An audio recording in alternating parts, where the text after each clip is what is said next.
The millennial kingdom it talks about.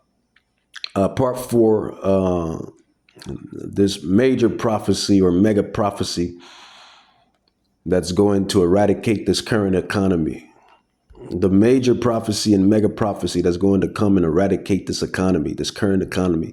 That is the mark of the beast. Novous Ordo Seclorum. Novous Ordo Seclorum. And they've been the bankers, the Edomites. And the Edomites, they are the biblical, historical Edomites, Esau, Amalek, the Amalekites. This is all revealed from God, or who you call God, Yahweh. Yahweh, Yahweh. This is all revealed from Yahweh. I'm a mortal man. Those other prophets you see out there, they are mortal men, but we're not just any mortals. As I always say, yeah, we're mortals, but we're not just any mortals. Obviously, we're not just any mortals. For Yahweh to reveal his secrets and to give us the anointing, to give us the power, the spirit, to put upon us, to bring these prophecies out, to interpret them, to distinguish between them, to line up the secular history, to line up the historical history, to dive in it, to give us the patience to filter it, and the men that came before me. You know, my elders, you know, you see, you hear, and the elders before them that came before them. You know, we're not just any mortals. There's 8 billion people in the world. Why are you chosen to understand the dealings of mortals? I'll say that again. There's 8 billion people in the world. Why are you chosen to know the dealings of mortals? Because we're not just any mortals. All right, let's get back to the video, man. Let's get back to the video of this guy. And he was going into the Novous Ordo Seclorum. You know, he was bringing it out. And, you know, we've been bringing this out that this devil is going to bring this.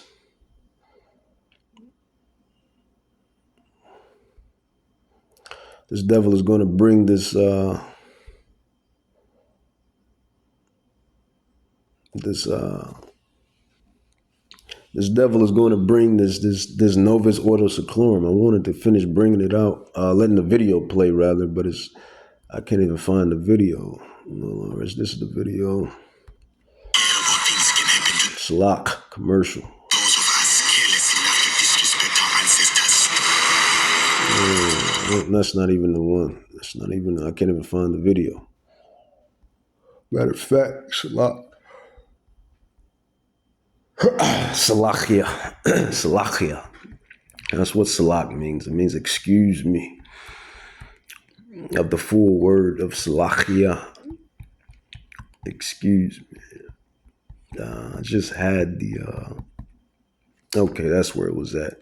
Watch later. Watch later. I let him finish out his first 10 minutes or 15 minutes. And then I'll go into some more prophecy, some more scripture, some more scrolls. Why were you chosen out of 8 billion people? Well, half of those people are heathens. They're Gentiles. But out of all of the Israelites, the sons of Jacob, the tribes of Jacob, why are we chosen to know the dealings really of Yahweh Bahashem Yahweh Shai, but to know the dealings of mortals, what's going to happen to mortals? Because we're not just any old mortals, and there goes the number again. And I heard the number of them which were sealed, as you can see, 144,000. You see the 144,000. 144. 144. And I heard the number of them which were sealed. They were sealed from the foundation of the earth. This 144,000, this special number, this special election It's a whole theme throughout the scrolls that speaks of the election out of the house or the kingdom of Judah and the kingdom of Israel. These pre-selected, elected men, 144,000 that were signed, sealed, and delivered before the foundation of the earth. They just have to play out the rest of their lot.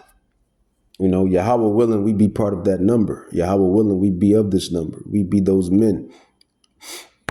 But they got to play out the rest of their lot. As it says, make your calling and election sure. So we don't know, but we have a speculation, if you will, that we could be one of those men. We could be the men. And even if we're not, you're still the elect. Even if you're not the governing body, the government that's going to be with Yahweh Shai, that's what the 144 is. They are the next ruling government. Even if you're not part of that ruling government number, you still have the rest of the elect, which is the citizens, the people of that kingdom, so to speak. That all consists of the 1/3. You have the ruling government that's going to be co-heirs with Hamashiach Yahushai, and then you have the rest of the elect, the remnant, which is like the citizens. So if you're part of either section, count it as a blessing, count it as a major blessing, an ultimate blessing, because that's salvation. Either you be the governing body with Hamashiach, or you be the citizens of the elect, or the governing elect. But the 144,000 goes into the governing. These 12,000 men out of each Hebrew tribe, they're going to be co-heirs with Hamashiach Yahushua. That's a big, super deal. But goodbye YouTube music. Let's get Goodbye into Apple Music. Goodbye. These commercials. The Milner Group, which formed the Royal Institute for International Affairs, Chatham House, Council of Foreign Relations. I mean, all that jazz. And then, you got the Bilderberg, by the way, this week is meeting in Washington, D.C., in case people weren't aware. But the Bilderberg is the Trilaterals, the Rockefellers, the Rothschilds, newer contenders such as Nicholas Berggruen of the Berggruen Institute, who's based in California, Italy, and China. And in a mainstream piece, he's said that he would like to supplant Bilderberg and Trilateral. And of course, all these different secret societies. I look at, like, the Mark Passio calls this the occultocracy, which is one of my favorite terms for it. And it includes everyone, right? I mean, it's not world government with exceptions. So it's all states are under that umbrella. Vatican is there. You've got Zionist faction lobby, Saudi lobby, Chinese elite, Russia, the Kremlin, and so. But ultimately, at the end of the day, I take a biblical perspective, and so at the end of the day, it's, for me, Lucifer. Like I'm not using that as a metaphor. Like literally, the fallen angel, Satan. See, now he's going off. He goes off right there because there's many precepts showing that all spirits work for Yahweh. There's no fallen angels. The angels, they all work for Yahweh. The demons and the angels and the demons. And I've been through many precepts to prove that this fallen angel doctrine is just not accurate. That women slept with that angels slept with women on the earth. And created giants and fallen angels, and that's just false doctrine. Now, granted, there is a such thing as angels and demons. Granted, and there is a such thing as giants, but it's not like the giants they portray in cinema. These were just NBA sinners that had a genetic pool, and they were producing these NBA sinner type individuals in certain clans and whatnot. When you think about these, the giants and whatnot. Onan, was it? Well, it wasn't Onan, but it was the certain giants. Man, you go into the scrolls and read about the giants. These were just NBA centers, type centers, NBA built center type looking individuals. I mean, yeah, they were giants. You take a 7'7", 7'3", 7'2" guy back in that times of ancient and old, or any time in modern times, put armor on him, put a spear in his hand, put a helmet on him, and you know, he's a giant. You know, that's what it was. But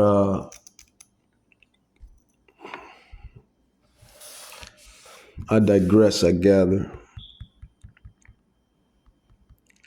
But let's go into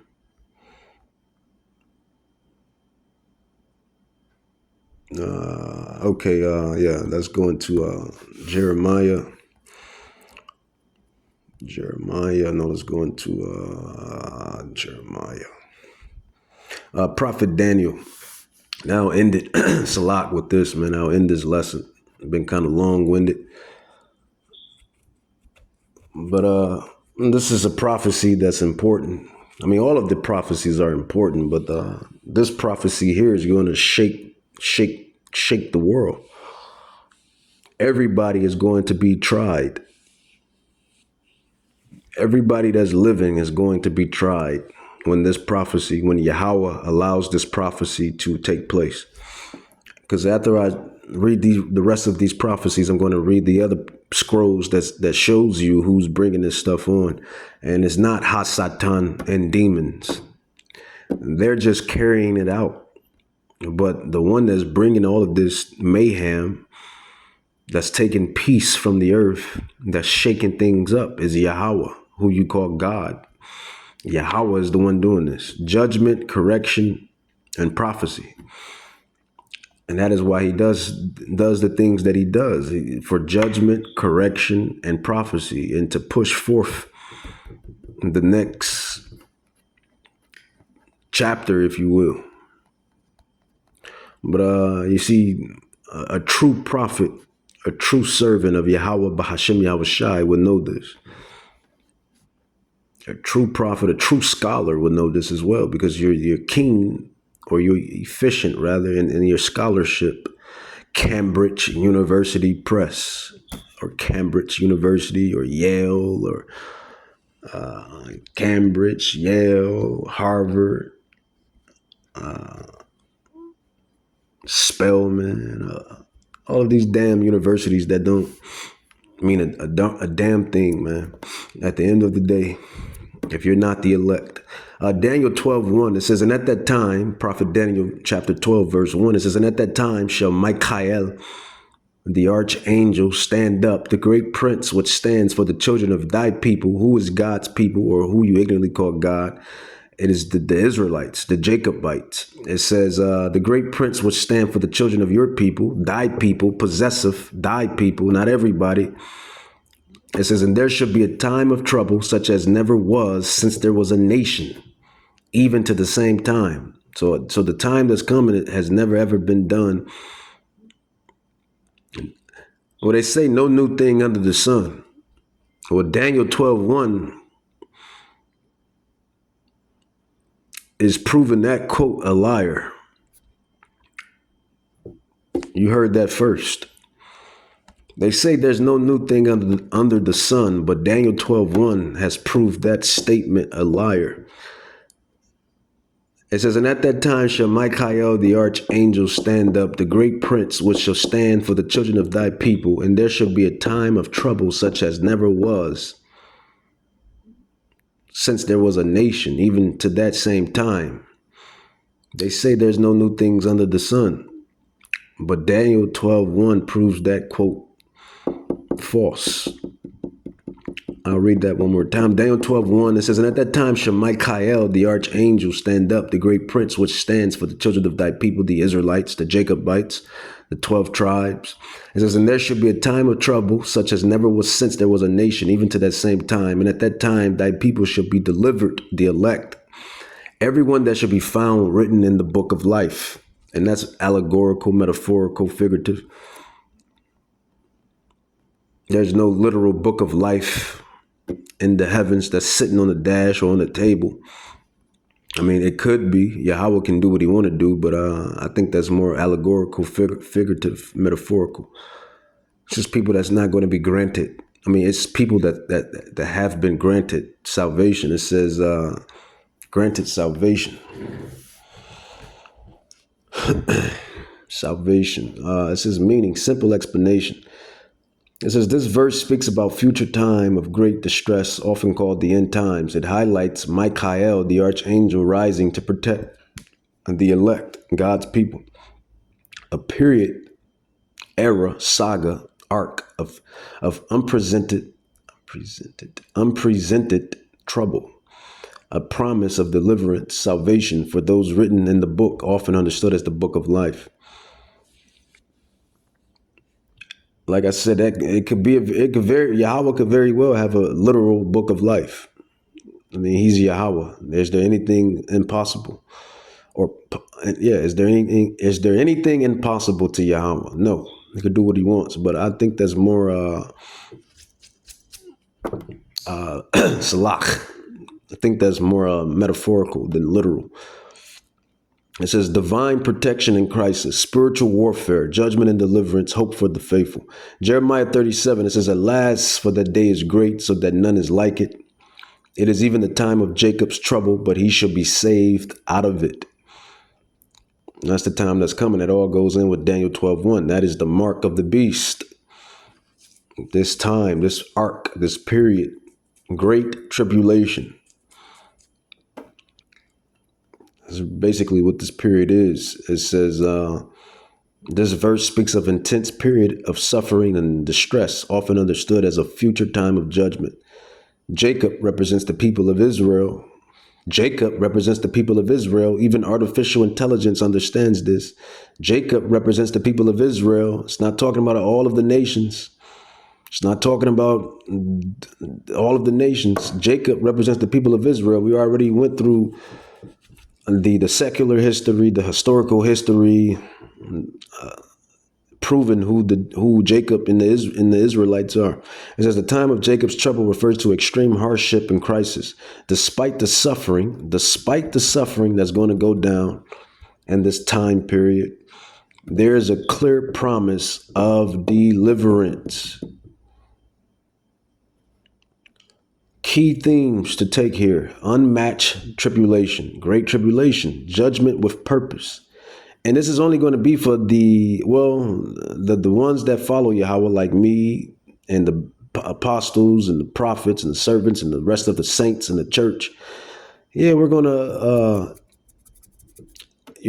go through some persecution, right? Some experiences, some hardships, right? Yahweh did it. The apostles before us did it. The prophets did it. But in this time around, we're going to be protected. We're going to be protected. The angels are going to be present. You know, the spirit of Yahweh is going to be upon the land, man. On the elect. He's going to protect us, man. You gotta believe. What's that Jeezy song? You gotta believe. You gotta believe. You gotta believe. You gotta believe. You gotta believe, man. You gotta believe. You gotta believe it. And then what is believing? Faith. Faith, faith, faith. Faith, faith, faith. Second Esdras, the Apocrypha. A real scholar, a real biblical scholar will understand and comprehend that the Apocrypha is canon, that the Apocrypha is the Bible. Most of these Christians never heard of the Apocrypha and the 14 books. And these books match the Bible, just like every other book matches the Bible, precept upon precept. But anyway, 2 Esdras 14 through 17, it says, let go from the mortal thoughts. You know, the stuff that we deal with now. Cast away the burdens of man, put off now the weak nature, and set aside the thoughts that are most heavy unto thee, and haste thee to flee from these times. For yet greater evils than those which thou hast seen happen shall be done hereafter. It's all coming in the great tribulation. Society collapse, civil unrest, uncertainties, food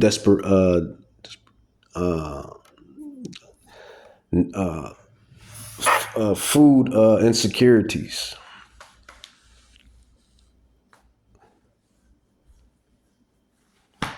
All of this stuff is prophecy. This is all prophecy. It's all prophetic, and it's going to happen in the next year, in the next 2 years, next 4 months, next month. Nobody knows, right? But our job is to just prophesy, to tell you, not only prophesy and tell you, but to follow Yahweh to the best of our ability, to make sure we're on point to the best of our ability as well, to stay in this, to stay in this walk as much as we can. Let's grab Revelations 3:10. It says, because thou, Revelations chapter 3, verse 10, it says, because thou hast kept the word of my patience, I also will keep you from the hour of temptation. So in this great tribulation, and the mark of the beast system is all implemented, and everything is going south, deep, deep south, Yahweh is going to remember the men and women and their children, offspring, and he's going to have his angels protect and guide. Certain men are going to get spiritual powers, man. Certain men, Yahweh willing, are going to get spiritual power. It says Revelations 3:10 in those times. It says, because thou hast kept the word of my patience, I also will keep you from the hour of temptation, which shall come upon the whole world, and to try them that dwell upon the earth. This verse is a promise of protection. It speaks to those who remain faithful and patient. You gotta believe. You gotta believe. You gotta believe. You gotta believe. You gotta believe. It speaks to those who remain faithful and patient. Yahweh promises to reserve or preserve them during a coming worldwide time of testing. Mark of the beast, great tribulation. And then shortly after that, World War III. It says this hour of temptation is understood as a global trial of tribulation, period. So that's what it is, man. So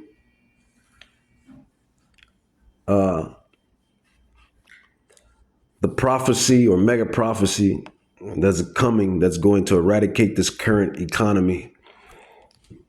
This is what it is. It is the mark of the beast, great tribulation, mark of the beast. A Novous, Ordo, Seclorum. Novous, Ordo, Seclorum. Novus, Ordo, Seclorum. New World Order. With that, I'm going to say Kahalamla Yahweh, Bahashim, Yahweh Shai, Bahashim, Rakakadash, Barakata Yahweh, Barakata Yahweh, Bahashim, Yahweh Shai, Barakata, Abad Babal, and prophecy, prophecy, prophecy.